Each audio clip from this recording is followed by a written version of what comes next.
Levana, it's Ellen, and the book that I have for you today is Daffodil by Emily Jenkins and pictures by Tomek Bogacki.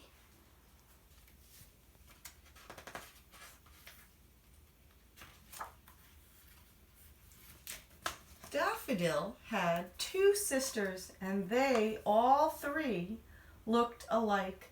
People couldn't tell them apart, not even Mommy sometimes. But Daffodil always could. And Violet and Rose could too. Violet had a squinty look in her eyes that made her seem like she was thinking. Rose had a dimple in her chin, and Daffodil had a big mouth. Daffodil's mommy liked to go to parties, and when she did, she put her children in fancy party dresses of different colors. That way, she said, everyone can tell who is who and which is which. Violet's dress was violet with lots of lace. It was very, very pretty. Rose's dress was pink with little bows all over. It was even prettier. Lucky ducks. But Daffodil's dress was yellow. Sour, fake, cheerful yellow that reminded Daffodil of pea. It had weird, fake pearls on the bottom. Daffodil hated that yellow dress very, extremely, hugely much. At the parties, Violet used to twirl in her pretty violet dress. People would notice her and say, "You must be Violet." They'd usually give her some petit fours or a piece of cake. Rose would twirl in her pretty pink dress, and people would say, "You must be Rose." Maybe they'd give her some hard candy. Daffodil never felt like twirling in that pea yellow dress. Instead, she'd sit in the biggest armchair she could find and make a sour face.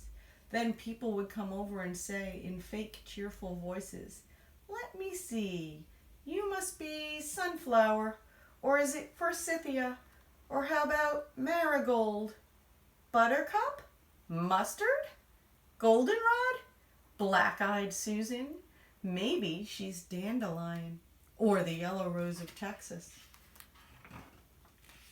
They would laugh at their own jokes, but Daffodil would stamp her feet and clench her fists and cry. Mommy would shush her, but Daffodil wouldn't shush. "I am not a dandelion," she would scream, and she would end up in the bathroom all alone, not being offered anything special to eat at all. Why couldn't she wear pink like Rose, or violet like Violet? Such lucky ducks.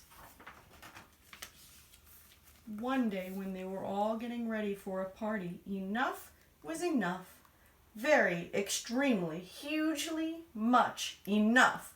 "I hate it, I hate it, I hate it," yelled Daffodil. Then and there she refused to wear the yellow dress. Not now, not ever again.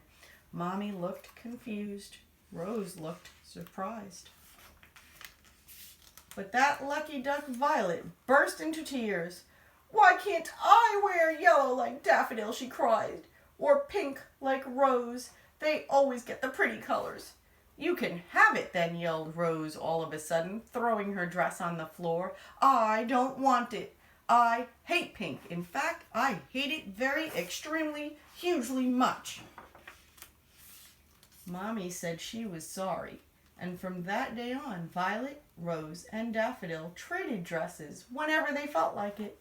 Nobody at the parties could tell who was who or which was which, but Daffodil could, and Violet and Rose could too, and so could Mommy most of the time.